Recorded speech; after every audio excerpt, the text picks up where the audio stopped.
Back at it again. We've got to talk about this New York City trucker situation that is apparently going down. Like, share, comment, and hit that subscribe button if you are new. And, man, if this actually happens, yeah, Kathy Hochul, Letitia James, Judge Engeron, congratulations. You played yourself. Let's dive in. Well, some of President Trump's supporters are pushing back against what they see as an unfair justice system, threatening a boycott that could have a major impact on the country's largest city. Some truck drivers say they're planning on refusing shipments to and from New York City in protest of that $355 million verdict against the former president in his business fraud trial. Dre Clark is live in Manhattan with the latest. Dre, what could this boycott do to prices, not just in New York, but for all of us across the country? Well, certainly if truck drivers were to boycott New York City, the impact has the potential to be very damaging and very quickly. We're talking about supermarkets, big box stores, and other businesses that rely heavily on trucking. They would feel the pinch, and so would their customers. About 90% of communities here in New York City rely heavily on trucking to move their goods. This morning, we're on the Jersey side of the George Washington Bridge, and every day you can see hundreds, if not thousands, of trucks crossing the bridge from Jersey into the city. Meanwhile, one man is now telling truck drivers not to come to New York City after former President Trump was hit with that massive multi-million-dollar fine last week. Take a listen. I've been on the radio talking to drivers for about the last hour 15 minutes, and I'm talking to at least 10 drivers going the other way. I'm heading down from Southern Wisconsin, and they're going to start refusing loads in New York City starting on Monday. Yeah, the man calls himself Chicago Ray, and as of last night, his post on X, formerly Twitter, had garnered more than 6 million views and 60,000 likes. Former President Trump also caught wind of what Chicago Ray is doing and reposted Ray's video on his platform, Truth Social. But it's hard to ascertain exactly how many drivers are answering his call and what kind of impact it may have. It's not an organized effort, and the drivers expressing support for Chicago Ray, they're scattered all across the country. We did reach out to the Teamsters Union, the union representing many truck drivers, but did not get a response. We also contacted and tried to call at least the National Supermarket Association, which is based here in New York City, but did not get a response. Meanwhile, Chicago Ray says he and other truckers are irate over Judge Arthur Engoron's fining former President Trump more than $355 million for fraud. Ray, like the former president, believes it's a form of election interference. Meanwhile, we talked to one driver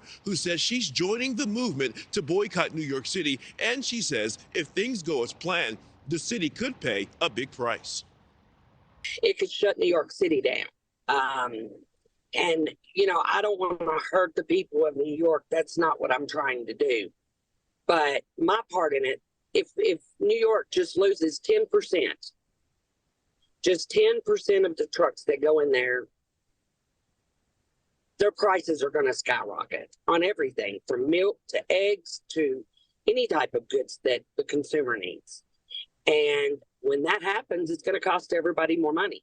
I just received a call from a company that I was getting a load from, and they just said they don't have any loads going to New York. So if you're in New York, you won't be receiving anything from these drivers. I don't know if it's real,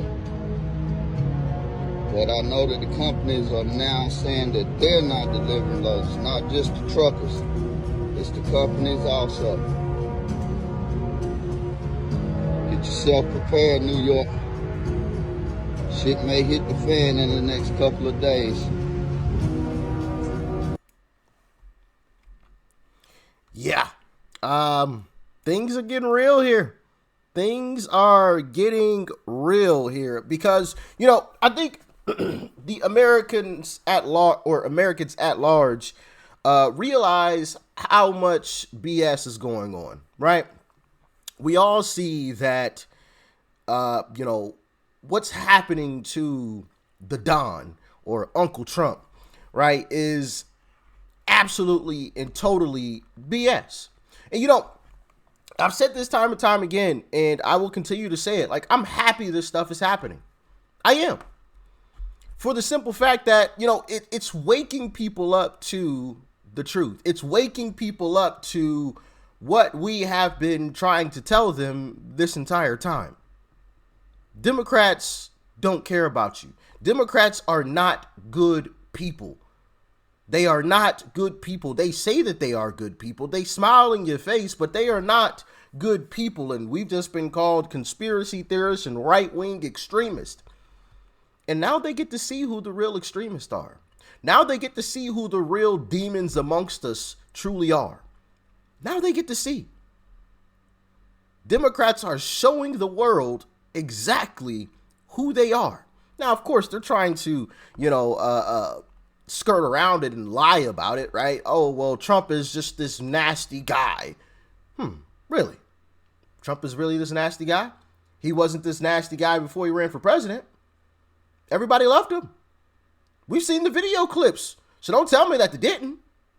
We've seen it. We got the tapes. I've played it before, right? Trump was everywhere. He was in rap songs and videos and on this TV show and that TV show and had his own popular TV show that a lot of people watched, right? So you don't tell me that people didn't love him. People didn't like him. You only stopped liking him when he ran for president and he actually won. That's when you stopped liking him. That's when he became this monster, right? Which is just a load of crap. And New York's in big trouble, man. New York is in big trouble. Even if, you know, the trucker situation doesn't pan out. With this ruling from Judge Engoron, it's going to destroy business. It's going to destroy business. Hey, and listen, you don't even have to take it from me. Take it from Kevin. Check it out. Doesn't matter what the governor says. New York was already a loser state. Like California is a loser state. There are many loser states because of policy, high taxes, uncompetitive regulation. It was already on the top of the list of being a loser state. I would never invest in New York now, and I'm not the only person saying that. And here's a real-time situation. In development in real estate right now, the hottest asset class is very high-end data centers. They cost anywhere from $2.5 to $3.5 billion each. They're very expensive. They require low power. You need permits, but most of the major institutions in the world need more data centers, and that's why developers like me are doing this. Now, you need power. So New York has Niagara Falls. Normally, you'd consider that to put in one of these facilities, create 400 jobs, 5 more jobs for each of one of those for auxiliary services. I can't go to New York. So I'm going to Oklahoma, North Dakota, West Virginia. Governor Stitt, Kevin Stitt, my staff have met with him. Governor Bergen, the same thing. Governor Justice. Those are winner states. They don't do things like this. I have to syndicate that debt and all that equity. We're talking billions of dollars here. Do you think any foreign institution or any private equity firm or any pension fund would touch New York?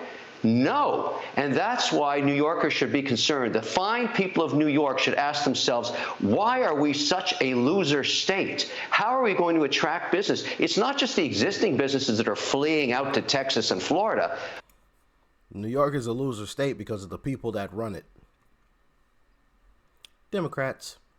What about new money like this that I'm talking about, like a $4 billion data center? Not a chance I would put that in New York. Zero probability, never. And so they've got a lot of work to do to find themselves getting out of this situation. This has all occurred post-pandemic.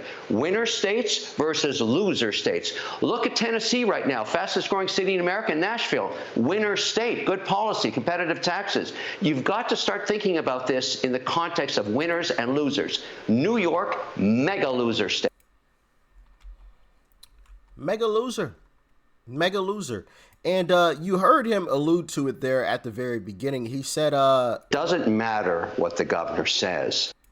He said it doesn't matter what the governor says. And he said that because following the ruling against Uncle Trump to pay to the tune of like $355 or $65 million,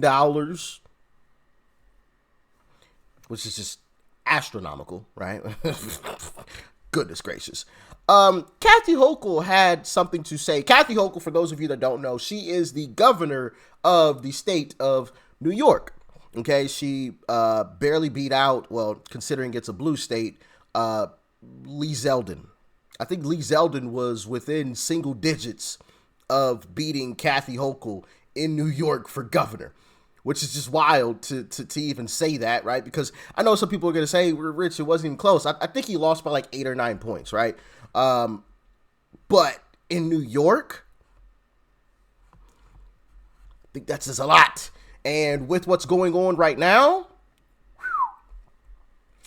and we're going to be diving into that today as well. So stick around for some later videos. But yeah, let's talk about what Kathy Hochul had to say about this entire situation. Kathy Hochul fails to reassure NY businesses Trump penalty, nothing to worry about. During an appearance on WABC AM with Katz Roundtables, John Katz, what in the world? Yeah. Anyway, she was on the radio. Hochul was asked if New York businesses need to worry that if they can do that to former president, they can do that to anybody. I think that this is an extraordinary, unusual circumstance, and that the law-abiding and rule-following New Yorkers, goodness gracious, I cannot talk today, who are business people have nothing to worry about, Hochul replied, because they're very different than Donald Trump and his behavior. Interesting. They are very different than Donald Trump and his behavior. What's so different, Kathy? We've heard Mr. Wonderful, a.k.a. Kevin O'Leary, say that a lot of people do, everyone does, as I think he said everyone does exactly what Trump was just fined for doing. So what exactly is different, Kathy? What's different? And Kevin O'Leary even said himself, right, I believe it was this interview. Wouldn't there be many companies who would not want to do business or loan money to people like yourself or investors if they know that they can get away with fraud and there's no recourse to protect them? Excuse me, what fraud? This is not about Trump anymore.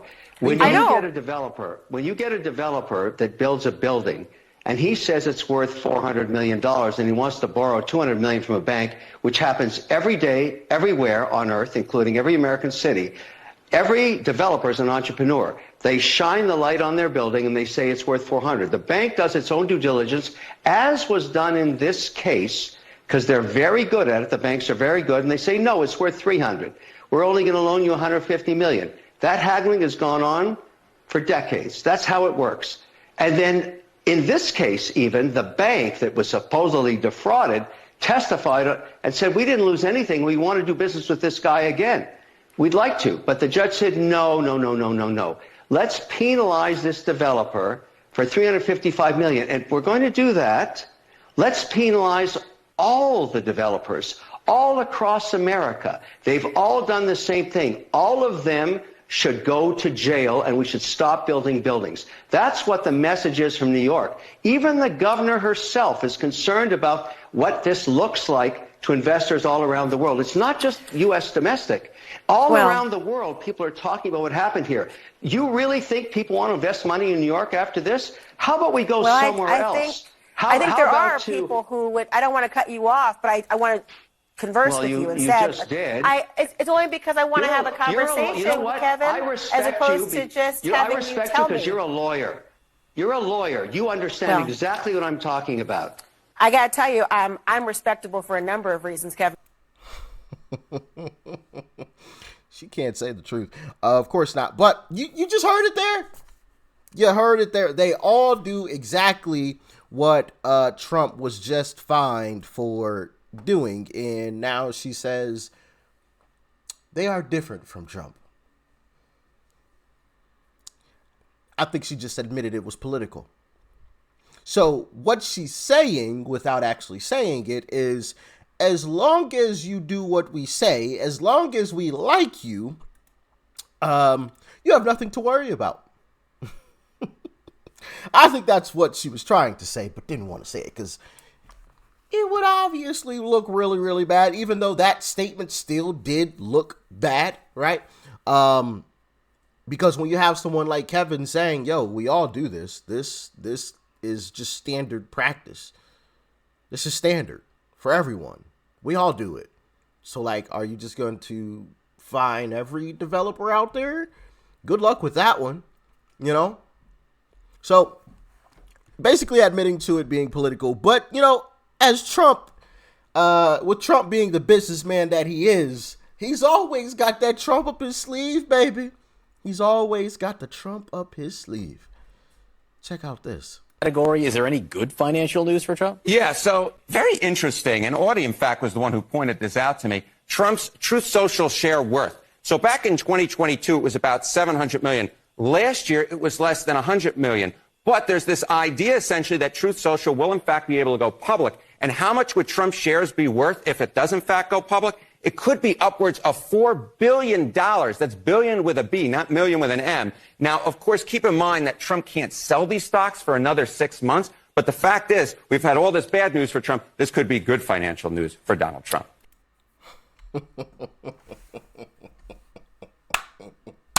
we just give Uncle Trump a hand clap? You know what I'm saying? Can we just give him a hand clap? You gotta love him. You gotta love him. In light of that judgment of $355 million, he creates a shoe line and sells out of a $400 pair of shoes, right? And I would have bought a pair of my darn self if I would have known about them. Sheesh. I'm still a little upset about that one. Uncle Trump, what you doing? Should have called me, all right? So not only that, launched the shoe line, as well as I believe he has perfume and cologne, okay, which I definitely may purchase. Hey, I'm going to keep it a buck, okay? I'm going to keep it 100. Not only that, but now the company, I believe it's DeWack, may go public, and with it going public, he gains another $4 billion. Oh boy. Cha-ching!